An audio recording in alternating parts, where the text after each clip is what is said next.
Welcome, I'm Julie Muller. I'm on the board of the World Affairs Council of Maine, and I am pleased to have you all here tonight.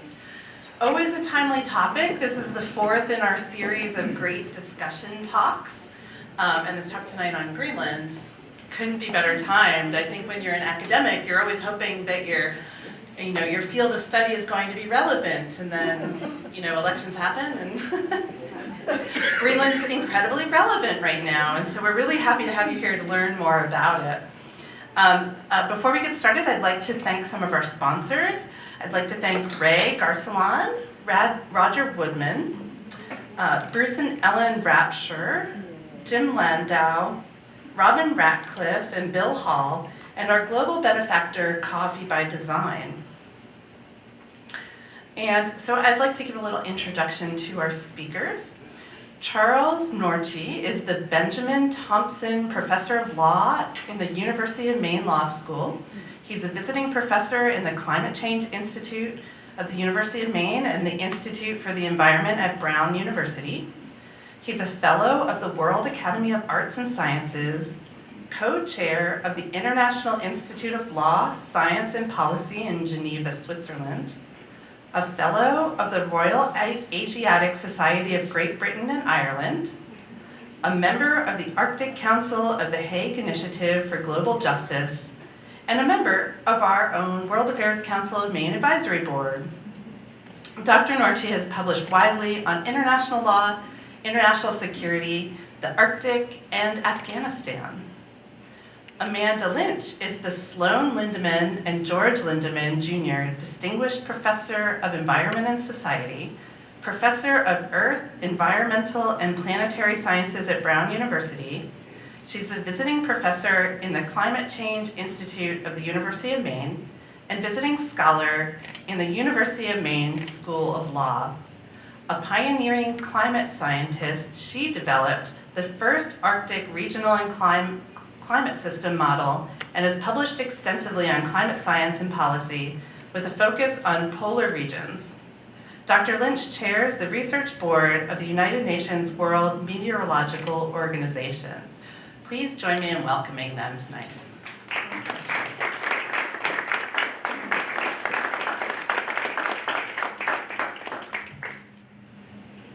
Thank you very much.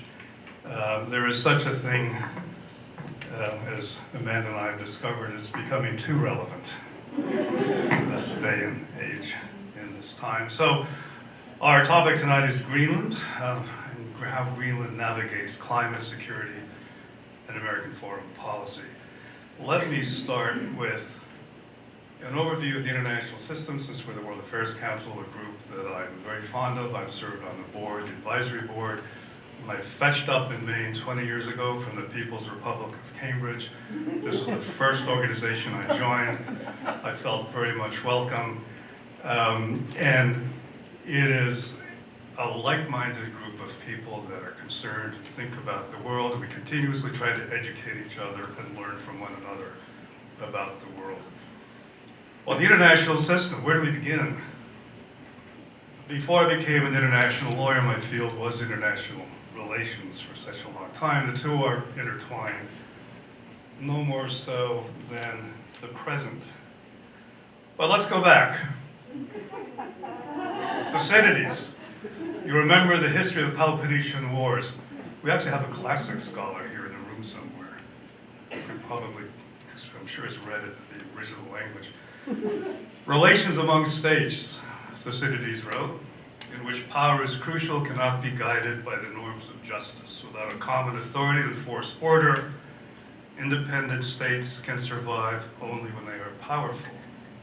That's one view of the world. Is that today's world? I'll leave that question to the end of the talk. And then very famously in the Peloponnesian Wars was the Melian Dialogue.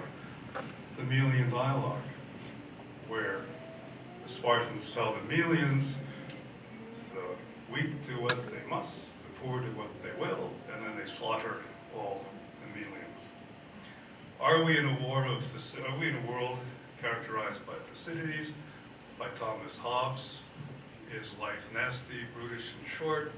Are we anywhere close to Immanuel Kant, rather, perpetual peace, the ideal version of the world.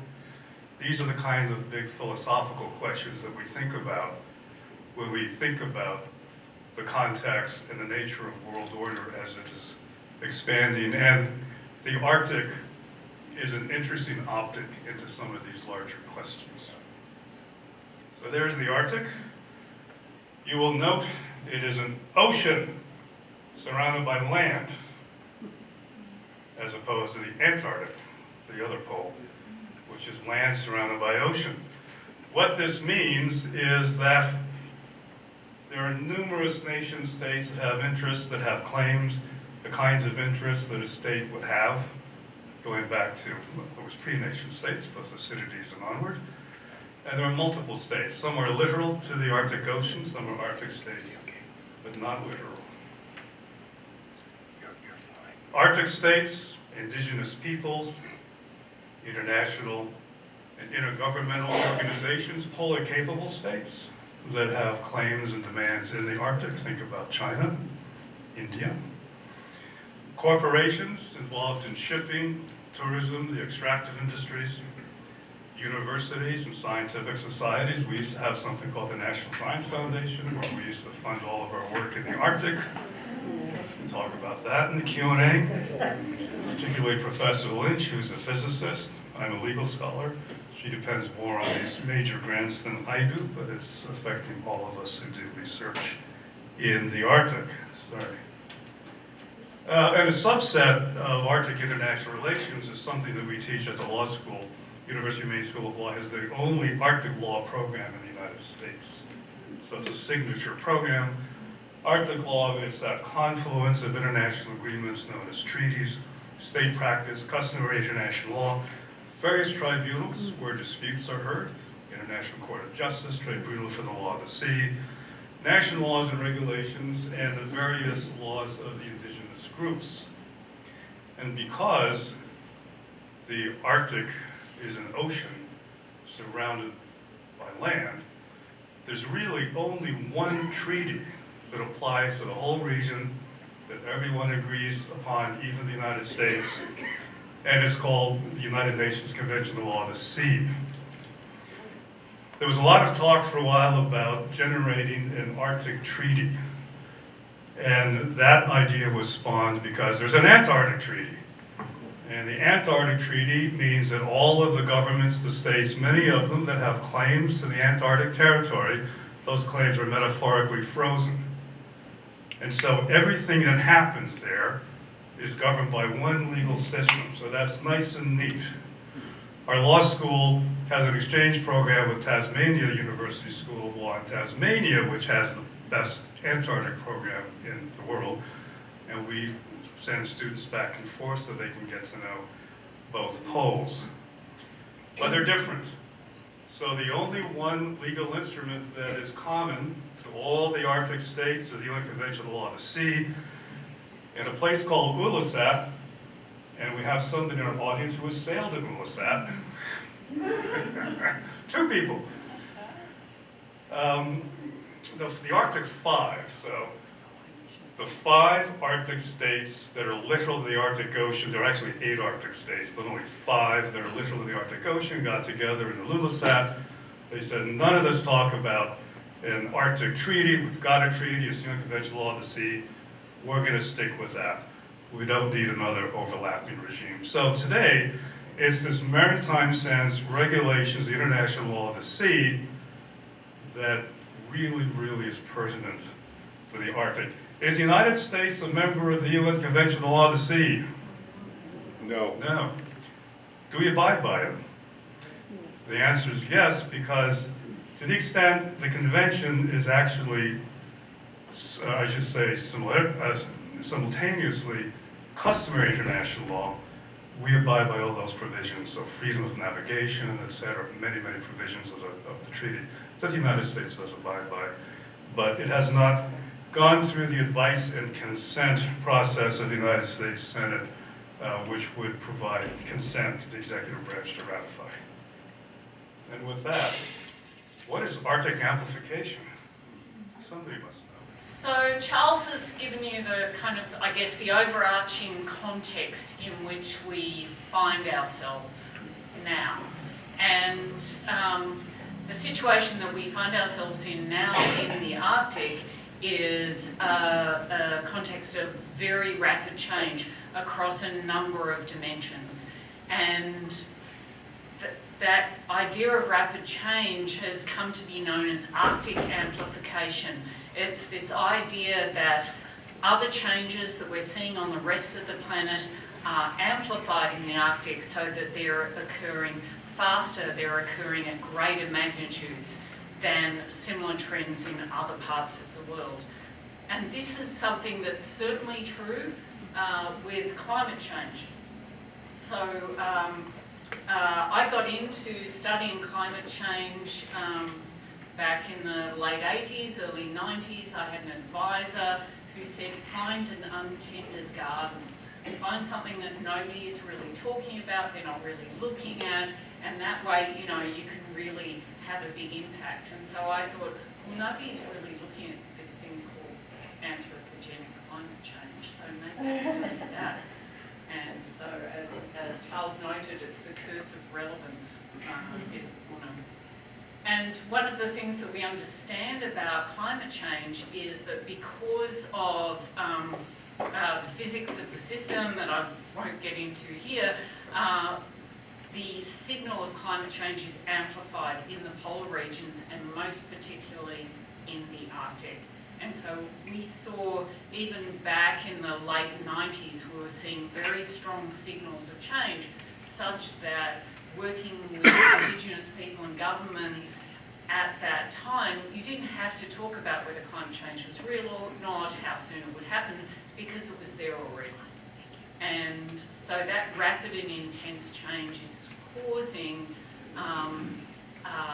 amplifications of other trends. So we're seeing socio-economic responses to the retreating sea ice, to the thawing glaciers, to the degrading permafrost. All of those changes are causing responses in the socio-economic systems of the Arctic. And then the additional responses in the Arctic to the global context, and we're seeing responses in increasing militarisation, in increasing exploration, exploitation of hydrocarbons, the desire to advance deep seabed mining, increasing ship traffic to provide resilience in the face of, you know, potential blockages in the Suez Canal or drought in the Panama Canal. All of those things are happening. And at the same time, Indigenous Arctic peoples are accelerating their claims to self-determination, and nowhere is that more pointed than currently in Greenland. And so in the work that we're doing in thinking about different parts of the Arctic and how they're responding to change, Charles and I really have to consider always the interplay between all of these different factors. And that interplay has been called the race to the north. This idea that all of these accelerating changes presents nothing if not opportunity. And of course it isn't an unalloyed opportunity, and we'll get into that, but certainly that is a big part of the story that's being told. And so you'll see here, you know, some of the expressions of that. And so we have the expansion of all sorts of military installations. So here, red is Russia and blue is NATO in this picture, different types of installations. So there's been a massive expansion, particularly on the Russian side. We also have an expansion of the efforts to realise the accessible oil and gas reserves in the Arctic.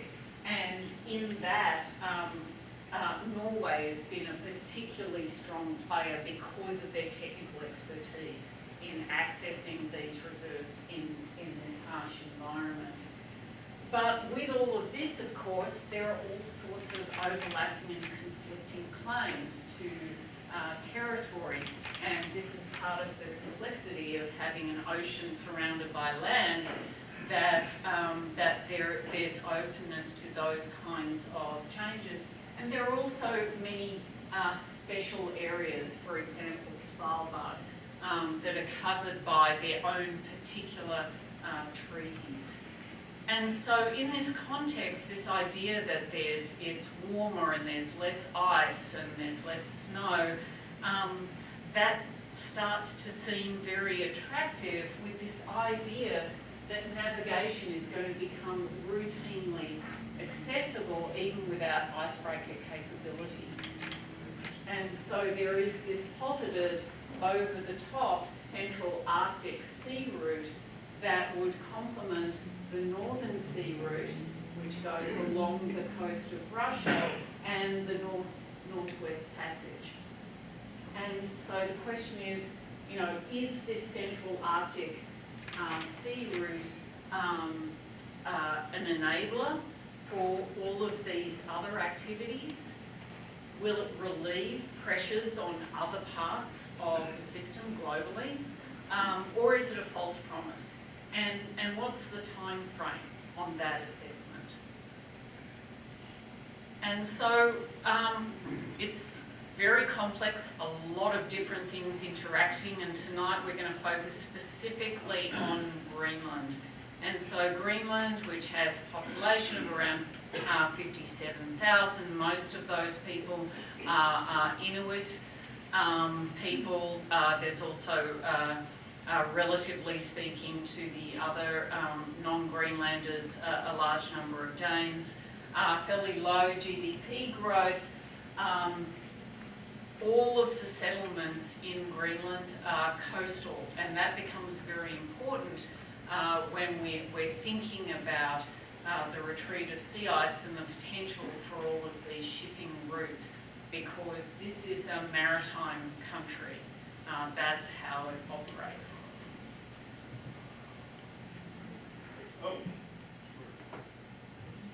Is everybody familiar with Don't touch. Don't touch anything. Are we familiar with Ameskip, our local shipping company here? Yes, excellent. They connect Portland, definitely into Norway. Before the war in Ukraine, they sailed as far as Russia. If you get that fabulous Arctic char down to the fish pound, down to Commercial Street, that's coming from the Faroe Islands mostly. And there's a connection to Nuuk, right, into Greenland, because Ameskip is in a joint venture with this company, Royal Arctic Lines. So Royal Arctic Lines is the only and the national shipping company of Greenland. They do trans-Arctic shipping and a lot of destinational shipping to support these settlements that Amanda mentioned, because the settlements are very, very remote, and they are inaccessible for vast periods of the year. But Royal Arctic Lines, no ice, no problem, they like to say, and they're able to do that. And so Maine is, in a way, pretty well connected to Greenland. And you know, if you fly to Iceland, you spend half of that flight over Greenland, the world's largest island. That's how close it is. And now there's a direct flight between the United States and Greenland. It's out of Newark. And there's discussion about having a flight from Portland to Greenland, which would actually be closer, but that's at the discussion phase. And so that brings us to this question. You want to discuss this, or shall I? So why would the United States want Greenland? We've heard a lot about this. Sure. Yeah. We've heard a lot about this over the last couple of months, but it is not new. This is a question that has come up in the US, certainly in the aftermath of the Second World War and even prior to that. But thinking about what's happening now, a key issue is, of course, the strategic advantages. And these are quite obvious when you look at a map of the Arctic and you see the distribution of where Greenland is, where our various adversaries are.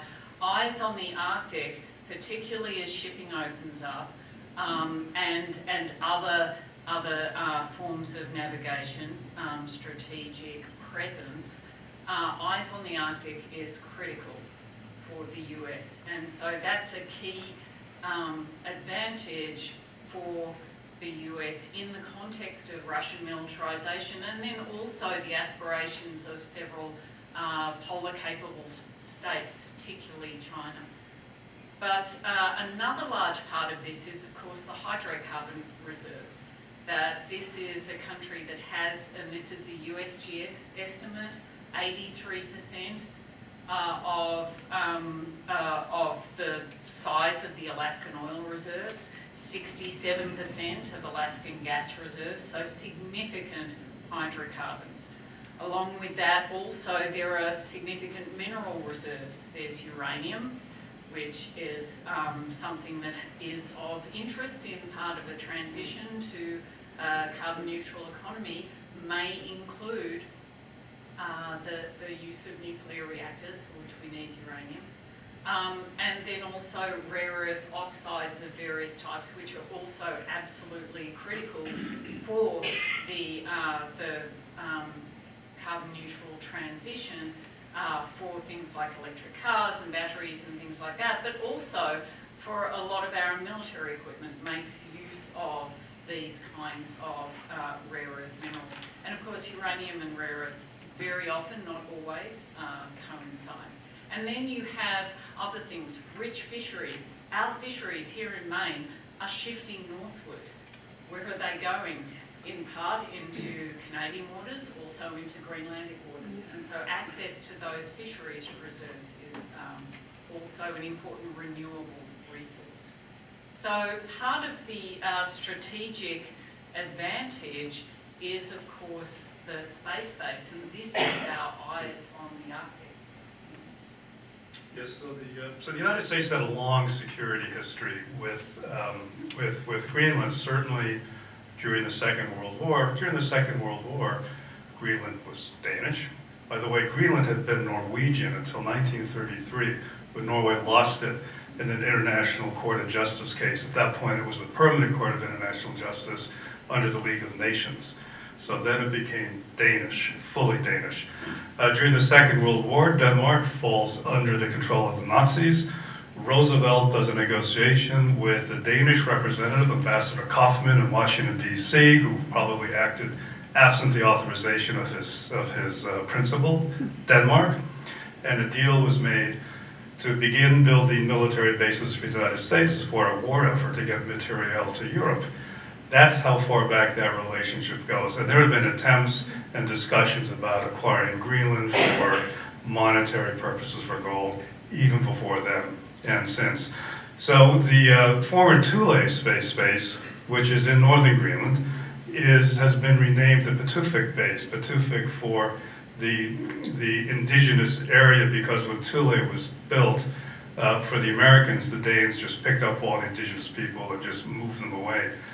So in recognition of that, when the United States stood up Patuxent under the first Trump administration, so our new Space Force base, they renamed it to honor the indigenous people that live there. So this is a very important American asset. It's important because we can keep an eye on the Soviet Union, and it's better for tracking Soviet business. Why, Madam Physicist? Oh, this radar right here, this is brand new. And you can see something 500 miles away the size of a tennis ball. So this is a really critical asset. So it's a pretty sparsely manned base now. There are not a lot of people here, but this infrastructure makes it worthwhile for the US to maintain a footprint there despite the expense. And it's better to have it there than this. Yes. Well, we've got one in Alaska as well. But this one tracks them. Yeah. So it's an important asset. Why? Well, there's Russia. We have a security expert in the room who I'll call on because I'm on his doctoral dissertation committee. There he is. There's the PRC, the China Belt and Road Initiative. So China is much more of a presence in the Arctic. So this is one of the very polar capable states. The Chinese government, like any major power, has interests, resource interests, and so on. So it has become a major player in the Arctic. Often it's trade, paves the way for other kind of security interests and mobilizations. And geographically, Daryl, may I ask you, we discussed it over drinks earlier, why is the geographically the area between Greenland, Iceland, and the UK important? What's that called? Because you served on a submarine there? I put him on the spot. I'm on this young man's writing a doctoral dissertation. He just finished his chapter on Greenland. Thank you. Thank you, Charles. Thank you, Amanda. So we're talking about the GI-UK gap. So Greenland, Iceland, and the United Kingdom. So back when the world was easy, we knew who our enemies were. The Soviets used to pull their submarines down through the GI-UK gap. That's what brought me to Maine originally. I was a cryptologist. I was stationed at Winter Harbor, Maine. And Winter Harbor is right across from Bar Harbor. And we were able to track those submarines as they came through the GI-UK gap. And that's the significance of that. We used to have sonars. We used to have all the planes that flew out of Brunswick. Those were submarine searching planes. Winter Harbor was a very active cryptological post that tracked those submarines as they came through. So GI-UK gap still exists, and the Soviets still have submarines. So now it's just done differently, but I still think that we're tracking those submarines as they come through the gap. So Maine has a big role in that. Thank you, Daryl. It's great when you have a student in the room, you can just call on them. So, and actually another issue just with the, so the Arctic route of the Belt and Road Initiative is often called the Polar Silk Road. But what that's being used for, particularly right now, has been for Russia to sell their hydrocarbons to China, because there is a pipeline, but they actually maxed out the capacity of the pipeline, and so in order to get more volume into China, they started actually using the shipping route.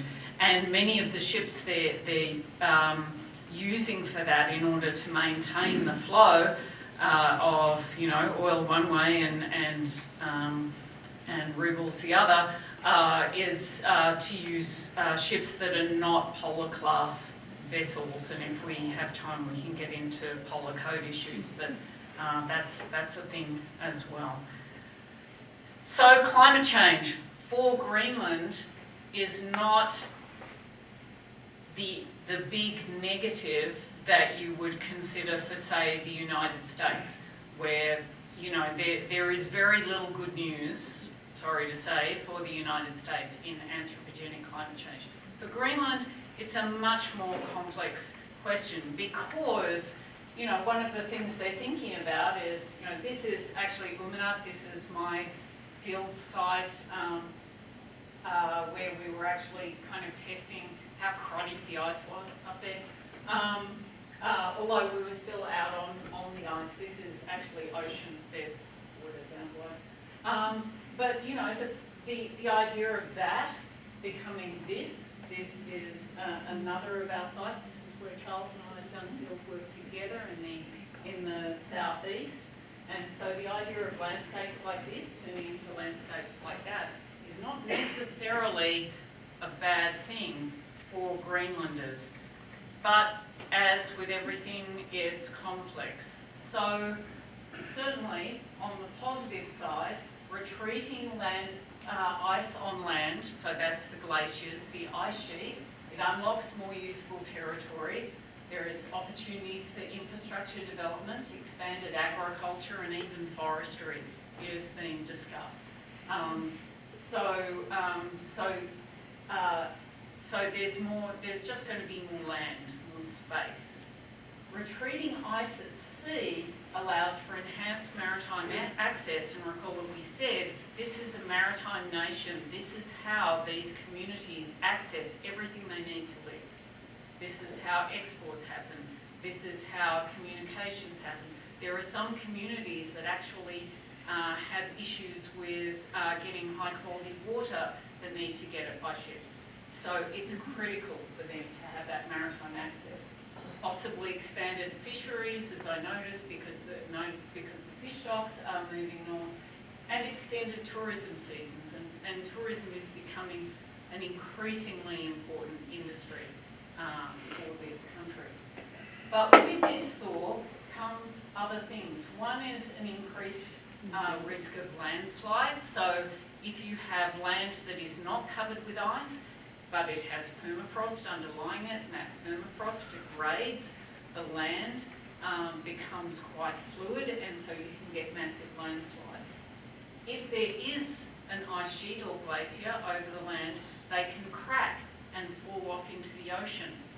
And one of the communities that I worked in actually suffered from massive loss of life when one of these parts of the ice sheet crashed into the water, created a giant wave. They called it an ice sheet tsunami. It's not a real tsunami, but it took out several villages.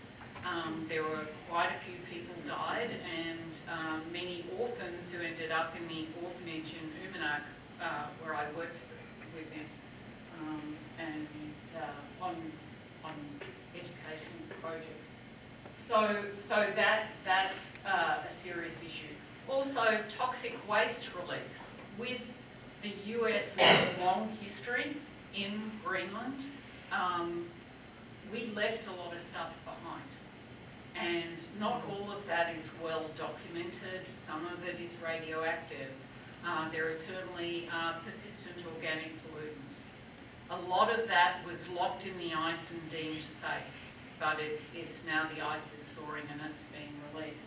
And then finally, exposure to extreme storms. One of the advantages of having a heavy ice cover is when you get a big storm coming through, the ice damps the waves down, and with that damping, you get much less sea spray, much less dangerous wind, and generally less damage associated with the storms. But I've got a student, speaking of students being helpful, who's been looking at the incidence of extreme icing occurrence, and so you can see that, and this is a map she did of the entire Arctic. This is the hotspot for maritime icing. So that's where it's dangerous to run your ships, and that will get worse as the ice retreats. So climate change has pluses and minuses for Greenland, and that's part of what they're trying to navigate over the coming decades, and they're navigating quite a lot as they faced their election. And the election has just occurred. You are looking at the leader of the new center-right party, the first center-right party ever elected in Greenland. He has said, we don't want to be Americans, we don't want to be Danes, we want to be Greenlanders. Jens Fredrik Nielsen's the new leader of the party. There have been demonstrations in Greenland that began to occur when the members of our executive branch indicated a willingness to acquire or buy or get it. Anyway, if anybody remembers the State of the Union address. I don't know if you're all aware that there is a congressman from the great state of Georgia who introduced a bill authorizing the President of the United States to acquire Greenland by any means and rename it Red, White, and Blue Land. It's an actual bill. We have an article on that, which I've sent to Allison, which you can circulate. So you can imagine there was a lot of discussion over these issues during an election, which was supposed to have been simply to elect new parliamentarians, rather mundane issues. They weren't really thinking about going to the independence discussion yet. However, they have a draft constitution that's been drafted, is sitting in committee, right? They have a self-rule act negotiated with the government of Denmark, which Title 8 allows the Greenlanders to hold a referendum and decide to recede. And once independent, they can do anything they want, including kick out NATO, which keeps some people awake at night in the Pentagon. So we don't know where it's going to go right now, and that raises a question of multiple futures. that are being considered by this rather small population of 59,000 people on a very large landmass, most of which is an ice sheet. And so one of the things that we've done is we've been working with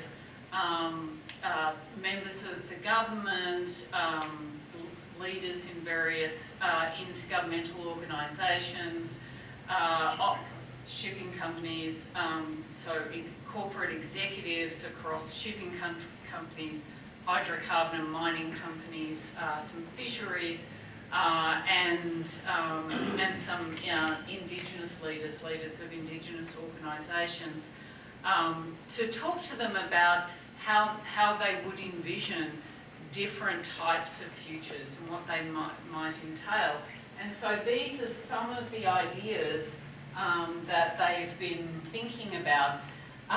What's interesting was, along with, resilient communities, so this was the idea of a very green, kind of carbon neutral, sustainable, Indigenous-led community, a transit shortcut, the idea of Silicon Valley North, because of course a lot of the data centres that are needed for the heavy computation that we do now with AI, but with a whole lot of other things, needs cooling.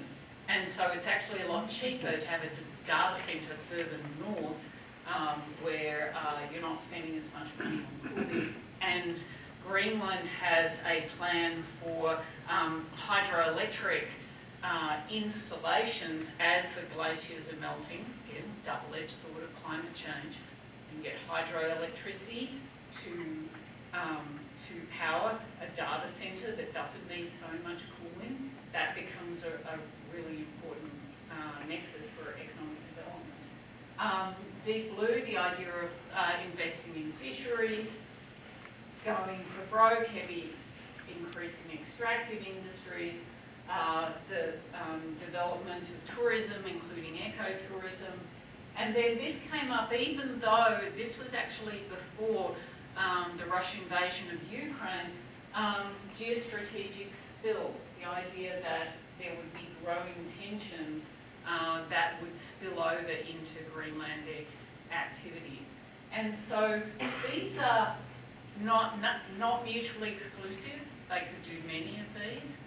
But what they want to do, and particularly what this new government is seeking to do, is to secure their economic future before going for formal independence. And this is a shift from the previous government. So, they're all different degrees. All but one party in Greenland is in favour of Greenlandic independence. What they differ on is the speed at which that happens. The party, the Democrat Party that is now in power, or they're actually working to form a coalition, are of the view that that should happen slowly and that economic independence comes first. They need to deal with a lot of social issues associated with things like housing and healthcare, and once that is secured, that is the point where independence should go to referendum. And so that's different from the previous government, who were taking them down that road much more quickly. And so these are the futures that are in Greenlanders' hands, because they have a saying that they often reiterate when these questions come up, which is nothing about us without us. Could you say that again? Nothing about us without us. Nothing about us without us. It's a very Inuit Greenlandic saying. One subtext to all of this that we really didn't mention is that every man, woman, and child in Greenland benefits from a subsidy from the government of Denmark. Okay? Now, if they move towards independence, and this is why this is a big discussion, it's not clear how a referendum would go. They would have to be willing to give up the subsidy, free education in Copenhagen. You have a heart transplant, you've got a serious medical issue, it's an air ambulance, free of charge straight to Copenhagen. That all goes away. There are others who say, Greenlandics, we can replace that. We have extractive industries, rare earth. China is interested in uranium mining, right? There are other directions they could go. They could become independent and do a deal with the United States where we would lease, replace the subsidy, and that's couch money for the Pentagon, basically. Many, many things could happen. So they're at a moment now that puts them very much in the fulcrum of where American foreign policy is going to go. And that is a critical question for all Americans and the world right now. Greenland is both North America and is Europe, right? By virtue of Denmark. You fly into Greenland, you're going to be using Danish currency. You'll drink Tuborg beer, right? Everything's Danish, but you're 2 hours from Maine. The United States, with respect to how our foreign policy is evolving, in my view, we are at a moment now where it's going to be a question of primacy or world order. Hopefully it'll be both. Primacy or World Order, that's the title of a book written by a former professor of mine in 1979, Stanley Hoffman, who was a fabulous political scientist. And the question that he was raising was, can a superpower, at the time there were two superpowers, can you create a world where you have a prime power and world order at the same time? And these are the kinds of questions that are important. Can we do both? Can we go it alone and let our European allies create their own nuclear umbrella, right? What is France, Great Britain? They've got nuclear capabilities. Germany does not. They are now thinking very seriously, how do they replace what the United States can do? And it reminds me of back in 1966, de Gaulle. You remember? General de Gaulle decided that Washington is not going to launch a nuclear attack on Moscow if Moscow takes and knocks out Paris. So what did de Gaulle do? He created the very famous Force de Frappe in French. The French nuclear force, kept it out of NATO, it's still there. And Macron has been saying to Starmer and who's our new German? Merz. It's very French.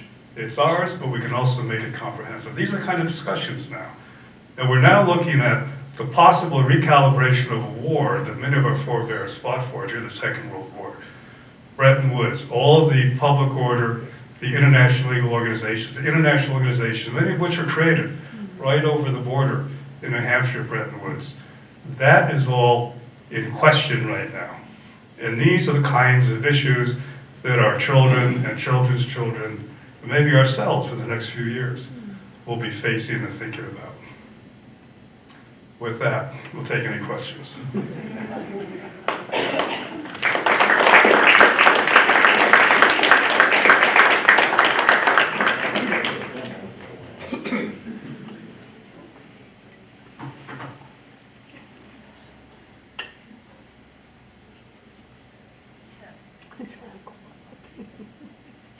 Question.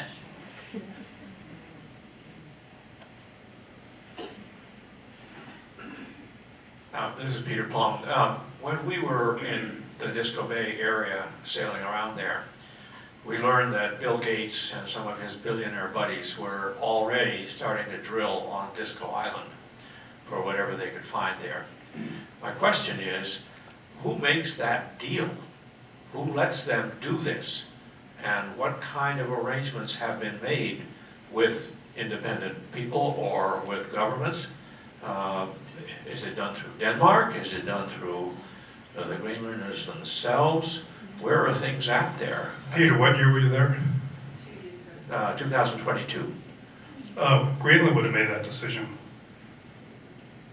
Greenland can, so by then, the Self-Rule, Home Rule Act empowering the Greenland government to take those kinds of decisions on its own soil and its marine space out to 3 nautical miles, whereas Denmark has foreign affairs competence over any treaty making and any foreign affairs, but that would have been a Greenlandic decision. Right, Yeah. but that drilling, that was that was just exploration. They actually don't have a license yet to do any kind of full-scale mining. And so there are a lot of these exploration licenses. So under not the last Greenlander government, but the one before that, they were freely giving out a ton of these exploration licenses, and that was one of them. And the problem with realising any particular resource that is uncovered in that exploration is that they have issues still with access and they have issues with workforce. And so it's not clear with any of these whether it's actually going to be economic to go ahead and realise them. Then when the last Greenlander government, when they got in, they shut down any uranium mining. So they just put a moratorium on all uranium mining. And so that meant that any exploration licenses that were associated with potential uranium deposits were shut down. Of those, the major one is actually in southeast Greenland, and that was developed by an Australian company that actually had a majority owner that was a Chinese holding company. And that group is currently in arbitration with the Greenlander government with Danish support because Greenland shut down their license, and that particular group were ready to move because they did feel that it was economically viable. So, I mean, as always with the Arctic, and Greenland's no exception, there's often a lot more sound and fury than there's actual action on the ground, because operating up there is still really hard. Your point about capacity is an important one too. The first time I was in their ministry for minerals and oil and so on. Walking through all the offices, all I heard were accents like my wife's. They were all Australian. Yeah. That's where they bring in the expertise. The Australian have expertise in mining and all of that. And then the ministers at the top were all Greenlander, but they didn't have the technical expertise. It's 59,000 people, right?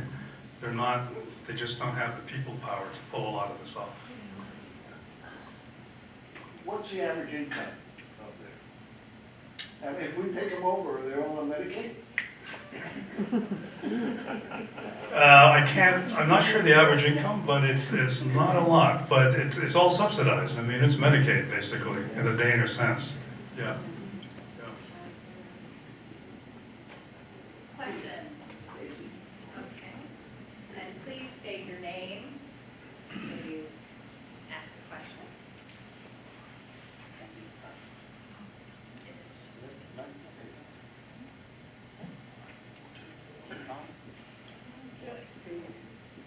Yeah, go ahead. Riley Worth, our student rep to the board here. You mentioned, going forward a couple of years, they're on an independence timeline. They obtain this independence. 2 questions. What is best for the United States if they obtain that independence? Is it wise for us to do this agreement that you said, we do their Medicaid in, exchange for control of the country? And then what is best, in your opinion, for Greenland? Do you think partnering with the U.S. is a good deal for them? Should they look elsewhere? So maybe 2 sub-questions there.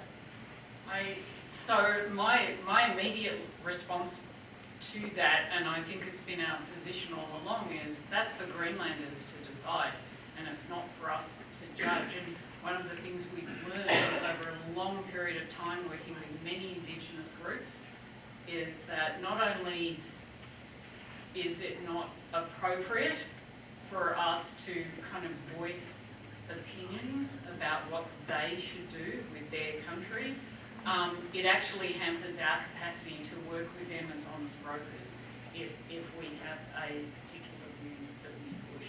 And that's a practice that I've developed over 30 years working with Indigenous people. But you might be different. No, we're on the same page. This gets back to my primacy of world order question.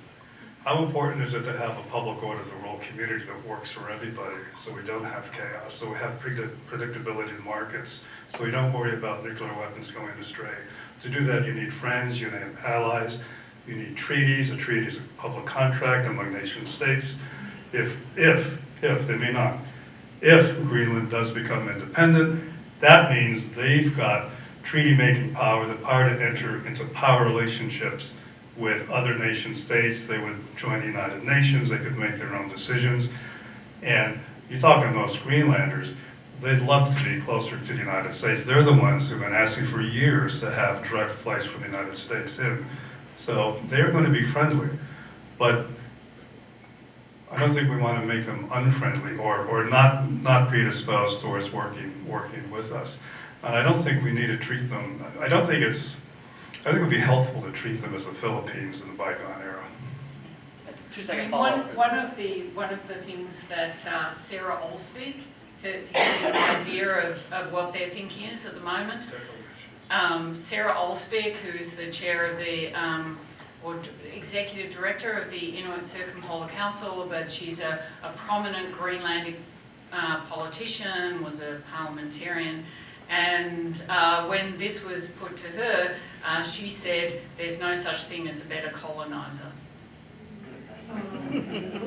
As a what? A better colonizer, which resonates with me since I was born in Ireland. She's Australian, although we're both American citizens. You have a follow-up. It was more, not so much should we make the decision for them. Yeah. If they want to enter an agreement with the U.S., Sure. from the U.S. perspective, is that a deal that you think would be beneficial from our perspective to take over that, Medicaid role you talked about with subsidies for them to gain?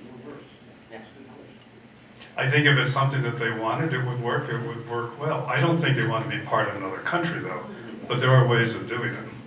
I mean, independence means that they want to be able to make their own decision-making over their own affairs, but deals can be made very easily. And subsidizing our military interests, our base there, that would be one way of financing this whole thing, and it wouldn't be much. Mr. Yeah. Wise? Are you an undergrad? Gregory. Muskie School? Yeah. He's our student board rep. Oh, good. Jamie Willie, Yeah, we met it. I'm just a interested person. The agency we have as citizens is the fact that politicians, when they enter into challenges like this, then they bring us all in because it's part of public policy. But if you're engaged, and I don't mean to point, but if you are doing actual work up there, then it makes sense to be a step removed from it because you're active. But we're all kind of dragged into this, And to me, I would really like to let people kind of live their lives and not be interfering like this. And so that's my general comment, is that I think things were going just fine before, and maybe it can go back to that somehow, and maybe it won't. There isn't a status quo, though, is there here? It seems like there's some inertia. So my question is, this ball is rolling. There's going to be some consequence to it. What do you think? Yeah, I mean, I think that as you say, things were going quite well. We had an agreement for the base, and that worked in a very positive way. Although there were some issues with the resupply, but there is this idea that supplying the base is done by Greenlanders and all that kind of thing.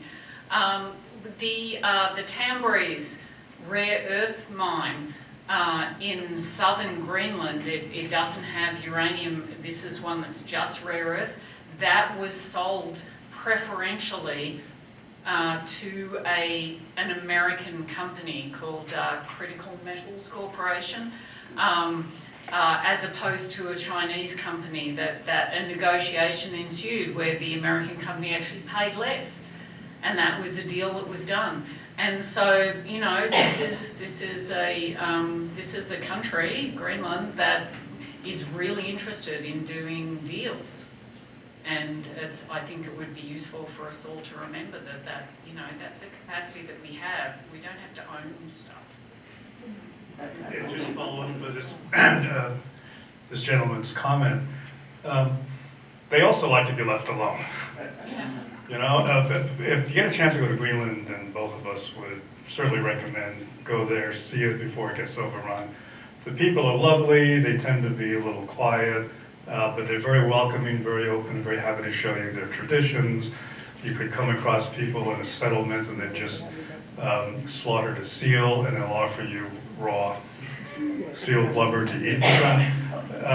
They're like, you know, they're very much a live and let live kind of a people. And they speak a language that indigenous Canadians and Alaskans can speak and understand because they walked over that ice bridge a long time ago. Eric the Red, the Norse civilization was there first. That's an area where we work down in southern Greenland. The Norse made it to Vinland, that's now called Canada. They eventually died out. And the Inuits came down in their Umanak boats and their kayaks, and they could fish, hunt, and all that kind of thing. And it became an Inuit civilization, Inuit country. And they're very, very much of the mindset of live and let live. They didn't expect to have an election that the world was going to be looking at, that have to be talking, thinking about the leader of the superpower and what it might do to them. They were really caught by surprise. Yeah, they were worried about housing policy. That's what they were worried about. Yeah. I think we have a question over here. Sir. I just want to go back to a second, the point you made about Norway, League of Nations. I wasn't aware of that part of the history, and maybe that's my age or lack of awareness, but is there any holdover from that, corporate interests, influence, anything left from that? Those 1930s is a long time ago, but it's not that long ago in history. So it really goes back to the Vikings, right? Making their way there. You know, they came from Norway, Sweden. They grabbed Irish women from Ireland. That's why half of everybody in Iceland is Irish. Everybody in Iceland is half Irish and Viking. Then they make their way to Greenland. So that was very much Norway. And then over time, Greenland was colonized by both Norway and Denmark. And then, and this is a long convoluted story that I could tell you if we have another drink. When the Versailles Convention was being negotiated, so after World War I, there was a discussion between two ministers as to who really should have Greenland. And one minister said to the other, well, I'd have no objection over that. And the Danish minister noted it and then sent Norway a diplomatic note saying it's now ours. And then it went to the International Court. The International Court said, sorry, Norway, it's like you lost in a poker game. And it went to Denmark. True story and a fascinating history. But the Norse civilization, the Norwegians, the Viking civilization, the Danes, all have very deep cultural roots in that part of the world. But what actually makes that quite interesting is that, you know, I noted earlier, Norway is known for their technical expertise in operating oil and gas installations in the high north, and they had up until recently a lot of agreements with the Russians on for the Stockman gas field, for example.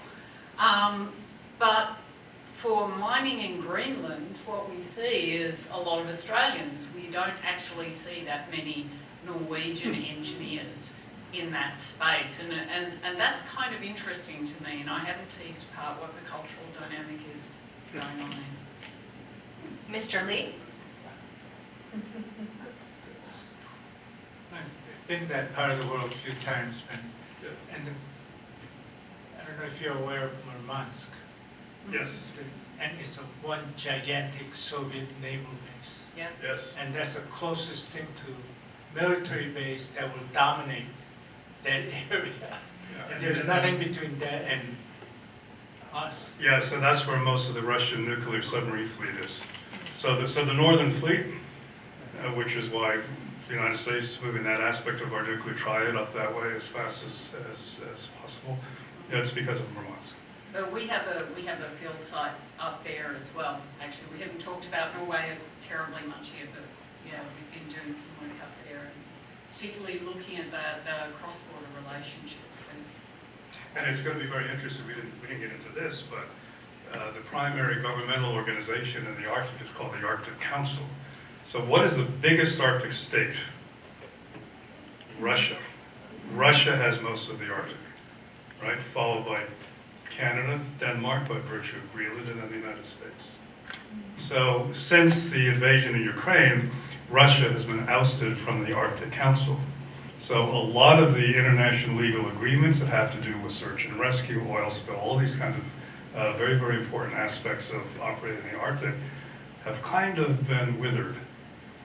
But now, with our administration becoming friendly again with Mr. Putin and the Russians, that will have an impact as to what occurs in the Arctic as well. We don't know what that's going to mean.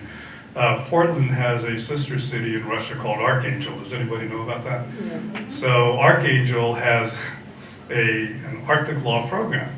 And the law school here, the program that I run, we used to interact with them. And then I had to cut it immediately once the invasion happened.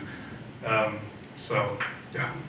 There has been some discussion about Trondheim in the mid-coast of Norway. Was that the U.S. interest in naval base?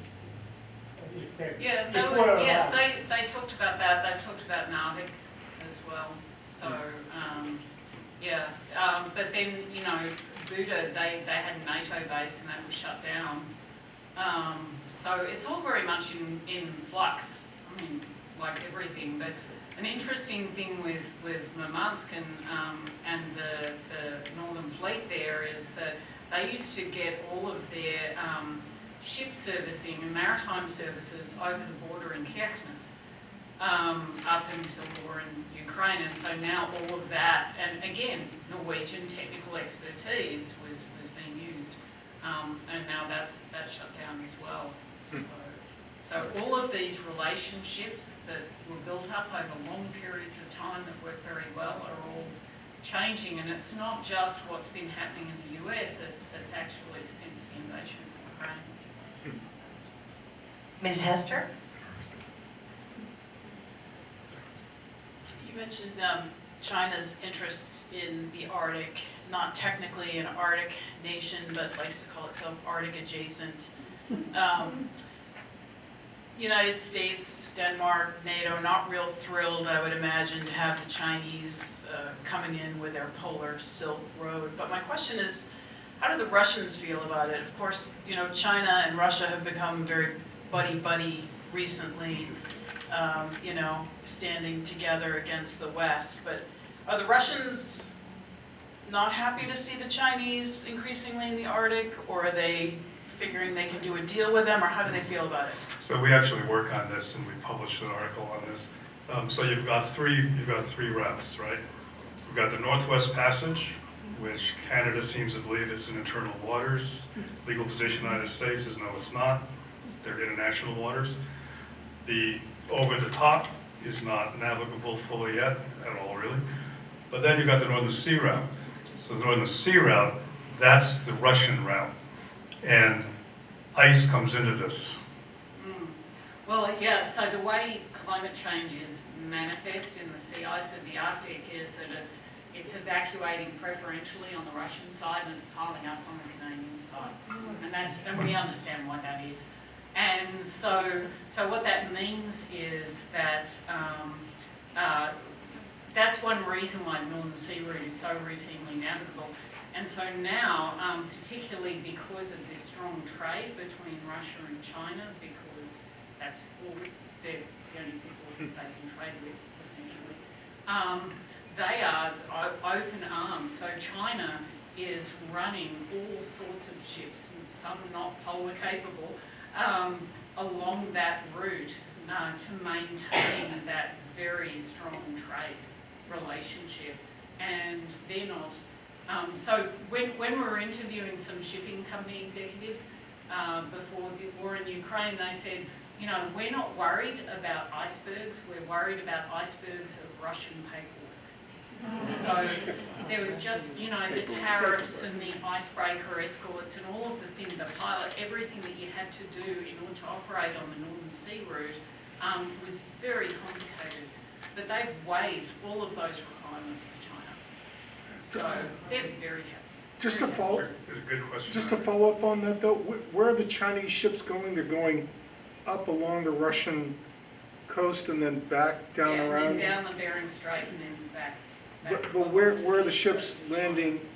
Are they landing in the US or? No, in China. Okay. And Just Daryl's I'm gonna trying to picture it. I'll bet you Daryl can answer this. There you go. That's where they're going. Gerald? Daryl, Thank you. Daryl, are you gonna add to this? Can I get the question again? So I was thinking of my question. I think it's answered. Go ahead. So, as I was fortunate to graduate from the United States Naval War College back in 2016. And so I'd just like to spin the conversation up into a grand strategy here a little bit. On March 14th, this is the Federal Maritime Commission has exercised its statute authority to initiate an investigation into transit constraints at international maritime choke points. So, at the Naval War College, we talked about all of the maritime choke points in the world. And there's a list that only goes on 2 pieces of paper. So, Space. Gibraltar, the Straits of Malta, no, Malta, thank you. So these are all these straits. So if you look at the current, if you listened to the President's State of the Union address, he addressed several different things. Panama Canal being one of them, which is a choke point. And now with this Maritime Commission's investigation into the way that these choke points are being managed by the states that are around them, you can see, and the President talked about the increase in the capacity of the United States to build its ships. So I think in grand strategy, and the Northern Sea Route is considered a choke point. So the Northern Sea Route, the Panama Canal, the Straits of Gibraltar, the Straits of Malacca, all of these straits, to include the Strait of Hormuz, has now become the grand strategy of the United States to regain control and through our shipping industry and our very powerful Navy to control those areas. So when he talks about Panama, he's also talking about Greenland in the same sentence, because I think they're starting to spin that grand strategy to the top, so the United States will once again dominate all of those choke points, to include the Northern Sea Route. So that's why I can't finish my chapter on Greenland, because it just keeps going and going. Daryl, you're never going to finish that Yeah, just dissertation. keep writing it, It keeps changing. Yeah, very good point. So the Northern Sea Route encompasses straits, right? And under the international law of the sea, these are straits that we believe are used for international navigation that should be open to all. The government of Russia has a very, very different view, and they become critical choke points. There's another question. Yes, thank you, and thank you. I'm Robin Ratcliffe. I just would have so appreciate a clarification between the Northern Sea Route, which I think is Russia's basic route. Yes. I think if you could point them out, and this new route, this over-the-top route, is that open now, some time of the year, or is that a coming down 5 years from now or 10? So the Northern Sea Route, Russia operates in this year-round with icebreaker escort. They've got a large icebreaker fleet. Of course, you know, and there's a lot of wringing of hands about our lack of icebreaker capacity, and that's correct. But half of their icebreakers are in the shop at any one time. But nevertheless, they've still got 20 times the fleet we have.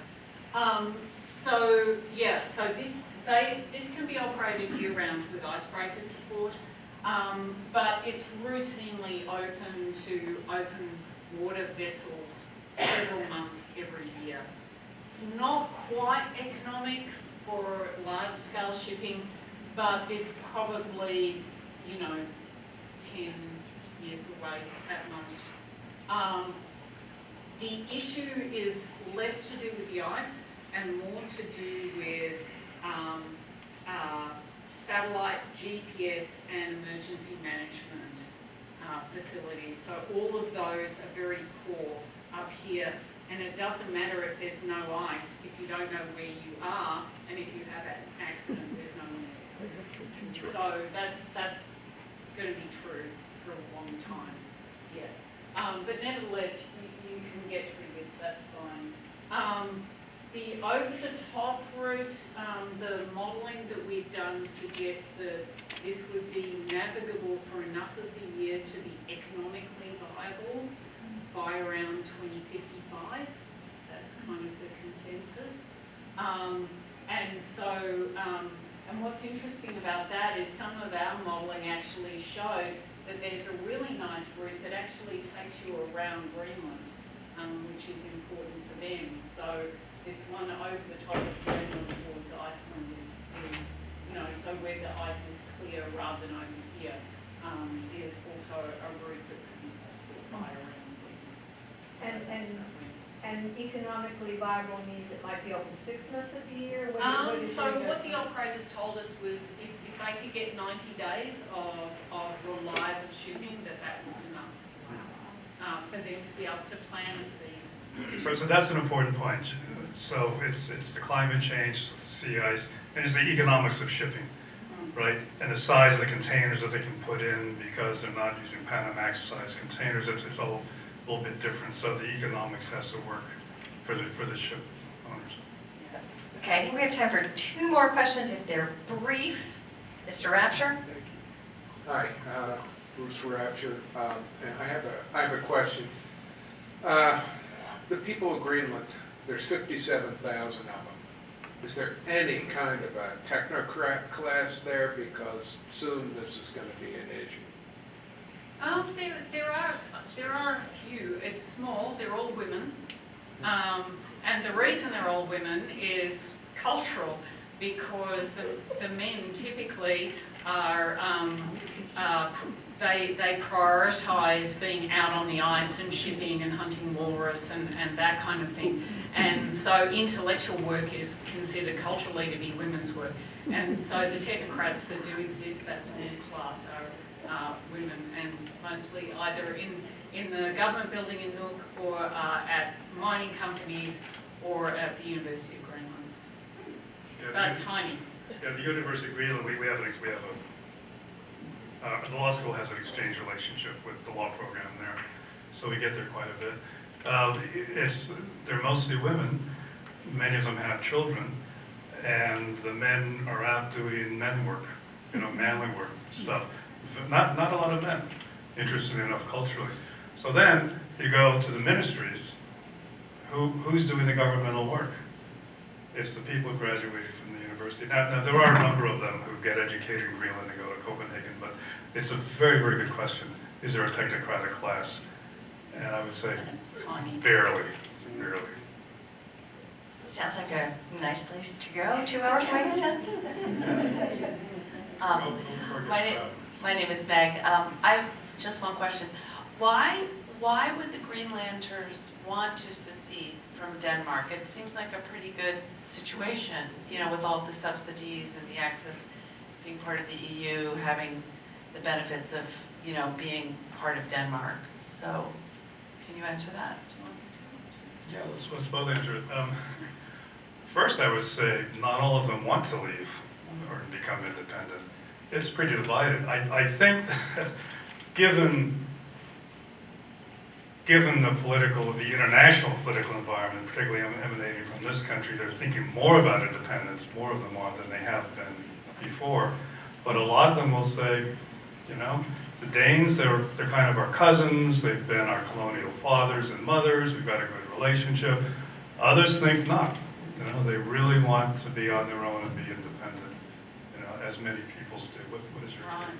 Yeah, I think that one of the things to note is that Greenland is not part of the EU. They actually voted to leave, even though they're part of Denmark, and so they have access to privileges associated with that. They voted already to leave the EU. And it hasn't all been positive. the Danes have done some pretty awful things to Greenlanders and still very much treat them as second-class citizens. And, you know, yeah, forced sterilisation, you know, a very strong kind of evangelical movement that could push them in those kind of ways. Issues in terms of them being able to maintain their culture and their language. So, yeah, you know, as Sarah Olsvig said, no such thing as a better coloniser. I mean, they're still the colonial power, and like climate change, that's a double-edged sword. Do we have time to squeak one more in? I know Professor Muller, you had a question? Uh-oh. All right, I'm interested in the map that you had of the overlapping claims in the Arctic. Yeah, and so I'm thinking, if countries have a 200-mile exclusive economic zone under which they can operate, why are they competing, and how will they resolve that? I don't know if that's a short question. So a lot of these claims are maritime claims, right? So claims to marine space. So I want to sum it without the 13-week course. Right. So under the international law of the sea, there are maritime zones, 12 nautical miles for a coastal state. In other words, the coastal state has a maximal jurisdiction with some exceptions for initial users. Then 200 miles out of an exclusive economic zone. Okay? Underneath all of that, you've got the prolongation of the landmass, that's called the continental shelf, which is 150 nautical miles, 200 nautical miles under the convention with an additional 150 potential extension. Now the problem is, given the proximity of a lot of these countries, they have overlapping shells and overlapping marine space. So they have claims in conflict. And those claims, either they get resolved through diplomatic negotiation and agreement, or they go to the International Court of Justice. The biggest and most controversial claim now is the extended continental shelf claim of Russia, which encompasses the North Pole. And that's contested by Denmark on behalf of Greenland. And that's because some geologists say that this undersea ridge, the Lomonosov Ridge, is part of the Russian continental shelf, and some say it's part of the North American continental shelf. And that determines who's and this little dot here, this is called Hans Island, which is it's basically the size of the giant seal island, not much more than a rock. It's situated between Canada and Greenland, and it had been contested for years and years, and finally they came to an agreement a year ago, so it is now settled. So no more. Who's paying for it? Who's paying for it? Who's paying for it? Oh, who's paying for it? So there is hope for resolving those outstanding border disputes. We can hope. I want to thank Professor Norchi, Professor Lynch. I just begged them to do this. I said, we have in-house, Charles is of course part of our advisory board, and he agreed graciously and then brought what I think we can say his better half along. Sincerely thank you for putting up with this sort of, we're building this plane as we fly it at all times, and so I really appreciate. We have a little token. We understand you guys are still on your honeymoon, and so this is the big box of coffee love from Coffee by Design, our global benefactor, to thank you for being here this evening. I want to thank, as always, our sponsors, Coffee by Design, but also everyone in this room who chipped in, Roger Woodman, Robin Ratcliffe, Mrs. Garcelon, the Raptures, everyone, thank you so much for your support. And thank all the members of the World Affairs Council of Maine and everyone who came tonight. One of the things that heartens me is seeing that each time we have one of these, and I think maybe we can get 30 people to show up on a Tuesday night for something like Greenland, and then all of a sudden we have this flood of interest. It gives me hope to see so many people here engaged and curious and wanting to understand what is going on, what is America's changing place in the world, how is it impacting our neighbors, and what does it mean for us as a nation and us here in Maine. So thank you for coming out this evening.